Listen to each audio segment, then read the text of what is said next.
komposisi gizinya tetap, di mana di situ ada protein, ada karbohidrat, dan ada serat. Belum genap sebulan realisasi gerakan efisiensi yang dititahkan oleh Presiden Prabowo Subianto. Dampaknya sudah memakan korban. Tak cuma soal gerakan penghematan penggunaan listrik di berbagai kantor kementerian hingga pengurangan perjalanan dinas. Namun efisiensi ini juga berdampak pada pemotongan anggaran tahunan yang membuat adanya momok ancaman PHK. Honor pegawai yang tak dibayarkan hingga sejumlah program beasiswa terancam batal. Upaya penghematan ini adalah dampak dari perluasan cakupan program makan bergizi gratis atau MBG, yang mulanya direncanakan secara bertahap hanya untuk 17 juta orang, namun kini menjadi 82,9 juta penerima manfaat. Lalu apa saja dampak dari upaya efisiensi pemerintah Prabowo? Apakah kebijakan cenderung tidak populis ini didukung mayoritas masyarakat atau sebaliknya? Kepala Badan Kepegawaian Negara atau BKN, Sudan Arif menerapkan 10 rencana kebijakan baru untuk menyikapi efisiensi anggaran di lembaganya. Salah satunya adalah skema kerja work from anywhere atau WFA dengan 2 hingga 3 hari bekerja di kantor dalam sepekan tanpa jam kerja fleksibel. BKN juga memaksimalkan koordinasi melalui media daring, menerapkan sistem pelaporan konkret, membatasi perjalanan dinas, serta mengefisiensi penggunaan listrik. Tak hanya BKN, Kementerian Kesehatan atau Kemenkes juga memberlakukan WFA bagi para pegawai setiap Rabu. Kemenkes pun membatasi biaya operasional untuk pembelian kebutuhan kantor, penataan keindahan, pemeriksaan kesehatan pegawai, penggunaan sarana dan kendaraan kantor, serta perjalanan dinas.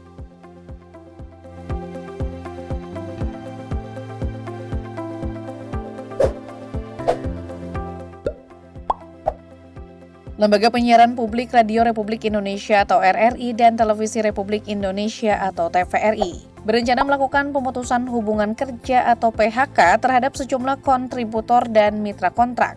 Kendati memangkas kontributor dan mitra kontrak, juru bicara RRI Yonas Markus Tuhuleru memastikan upaya itu akan dilakukan dengan hati-hati. Namun belakangan setelah mendapat sorotan publik, RRI dan TVRI urung merumahkan pegawainya. Keduanya sepakat memanggil kembali pekerja yang diberhentikan imbas pemangkasan anggaran. Awalnya pagu anggaran TVRI pada 2025 sebesar 1,52 triliun rupiah. Lalu pemerintah memangkasnya 48% menjadi 1,06 triliun rupiah. Sedangkan pagu anggaran RRI pada 2025 sebesar 1,07 triliun rupiah. Pemerintah lantas memangkas anggaran RRI sebesar 170 miliar rupiah sehingga menjadi 889 miliar rupiah.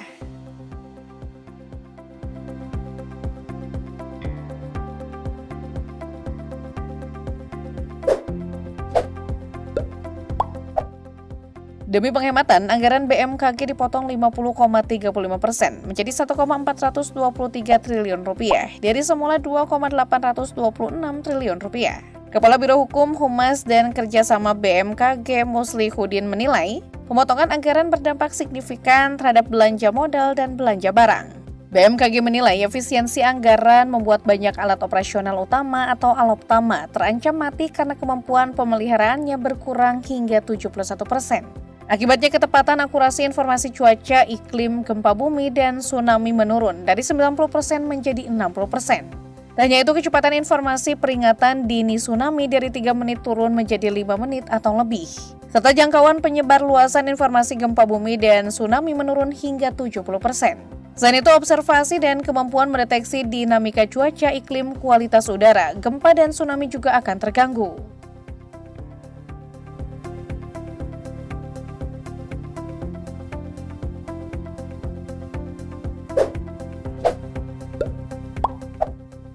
Menteri Pendidikan Dasar dan Menengah atau Mendikdasmen Abdul Muti memaparkan jika kementeriannya dikenakan efisiensi anggaran hingga 7,27 triliun rupiah. Kini pagu yang tersisa setelah efisiensi adalah 26,27 triliun rupiah. Akibatnya salah satu dampak efisiensi yang dilakukan adalah batalnya target sasaran peserta pendidikan profesi guru atau PPG. Dari yang semula ditargetkan 806.000 guru menjadi hanya 400.000 saja. Pembatasan ini salah satunya berpengaruh terhadap kesejahteraan guru. Pemerintah masih mempertimbangkan kemungkinan adanya revisi dalam alokasi anggaran agar lebih banyak guru dapat mengikuti PPG dan memperoleh sertifikat pendidik. Menurut Mendikdasmen Abdul Muti, 400.000 guru tersisa akan diusahakan mengikuti PPG tahun ini lewat alokasi anggaran tambahan seperti yang dijanjikan Presiden Prabowo.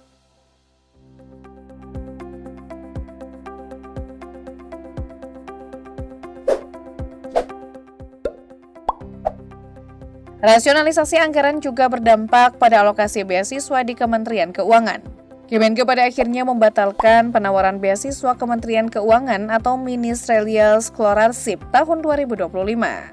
Ministerial Scholarship adalah program beasiswa bagi kader pemimpin atau talenta terbaik Kemenke. Beasiswa ini bisa dipakai untuk melanjutkan pendidikan pasca sarjana di luar negeri. Direktur Utama LPDP Adin Hedianto membenarkan beasiswa Kemenke yang dibatalkan merupakan bagian efisiensi anggaran.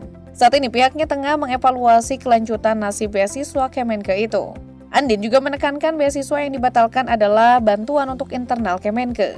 Oleh karena itu mereka akan menyiapkan skema agar pegawai yang berpartisipasi bisa tetap lolos dalam seleksi beasiswa lain.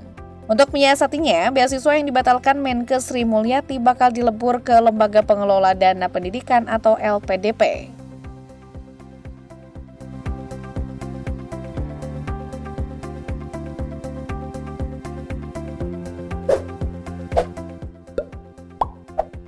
Sebagai lembaga yang paling berdampak efisiensi, sejumlah kementerian dan lembaga ramai-ramai melakukan berbagai cara untuk bisa menghemat anggaran.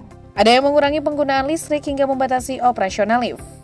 Misalnya di Kementerian Perindustrian atau Kemenperin, suasana penghematannya sangat terasa. Salah satu yang dihemat kementerian ini adalah penggunaan listrik. Begitu pegawai pulang pukul 4 sore, lampu-lampu di ruangan dimatikan. Yang tersisa hanya lampu di sektor lobi tengah dan beberapa tempat penting.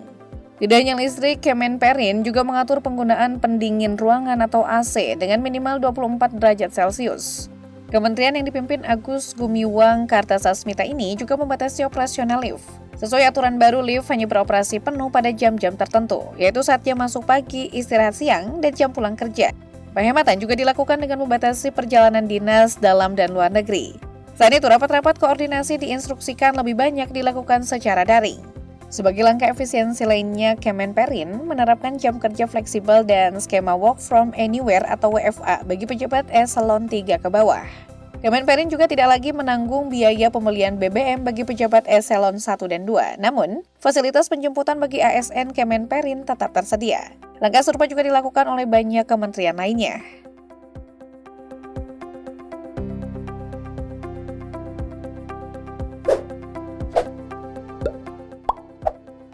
Menteri Pekerjaan Umum Dodi Hanggodo menuturkan efisiensi anggaran membuat Kementerian Pekerja Umum atau Kemenpu hanya punya dana 29,5 triliun rupiah dari alokasi 110 triliun rupiah. Pemangkasan anggaran ini otomatis berdampak pada kinerja Kemenpu, seperti pembatalan kegiatan fisik dan pembelian alat baru serta pengurangan dana tanggap darurat. Kebijakan itu juga bisa membatalkan proyek infrastruktur seperti pembangunan jalan tol sepanjang 7,36 km dan perbaikan rutin jalan nasional sepanjang 47.603 km.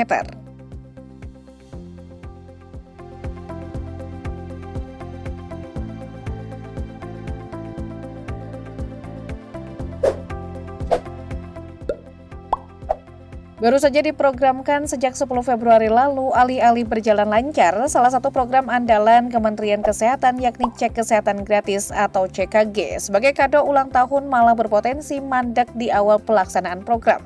Menteri Kesehatan Budi Gunadi Sadikin sendiri memang memastikan total penerima CKG tidak lantas dikurangi dengan adanya efisiensi di Kemenkes yang mencapai sekitar 19 triliun rupiah. Seperti diketahui, CKG semula ditargetkan menyasar 100 juta penerima pada 2025. Meski begitu, Budi memastikan bila dalam prosesnya pemangkasan anggaran tetap berdampak pada pelaksanaan CKG. Presiden dan Kemenke akan meningkatkan alokasi anggaran karena menjadi program prioritas. Saat ini, CKG juga diprioritaskan di sejumlah wilayah luar Pulau Jawa, agar program terkait bisa dirasakan secara merata oleh seluruh penduduk Indonesia.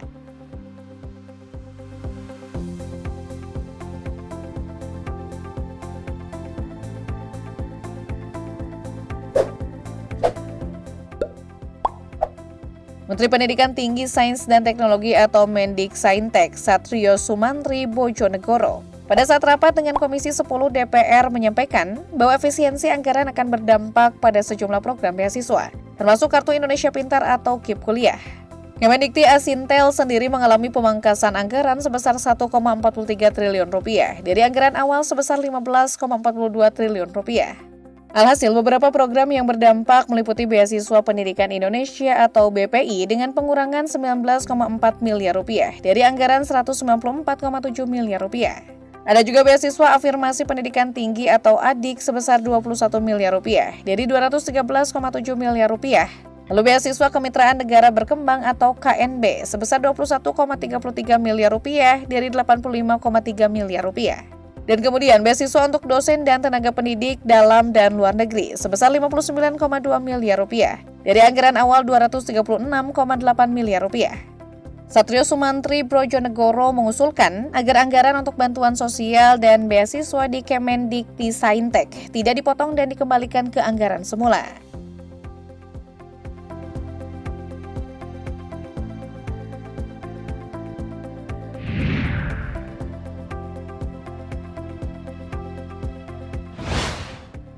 Saking ketatnya efisiensi anggaran, Badan Gizi Nasional atau BGN yang mengurusi program makan bergizi gratis atau MBG juga tak luput dari efisiensi anggaran hingga 200 miliar rupiah. Namun, Kepala Badan Gizi Nasional Deden Hindayana menegaskan efisiensi anggaran tadi tidak mempengaruhi program MBG yang sudah berjalan. Dadan mengatakan pemangkasan anggaran itu tidak berhubungan dengan program MBG karena efisiensi itu berkaitan dengan pengadaan lahan. Sebelumnya BGN sendiri akan mendapatkan limpahan dari efisiensi anggaran hingga 100 triliun untuk membiayai MBG 2025 untuk penerima manfaat sebanyak 83 juta orang. Polemik efisiensi anggaran ini pada akhirnya membuat masyarakat dan pengamat tidak hanya meminta upaya efisiensi dikaji ulang. Tak sedikit yang juga meminta agar MBG juga dievaluasi. Gimana menurut kalian?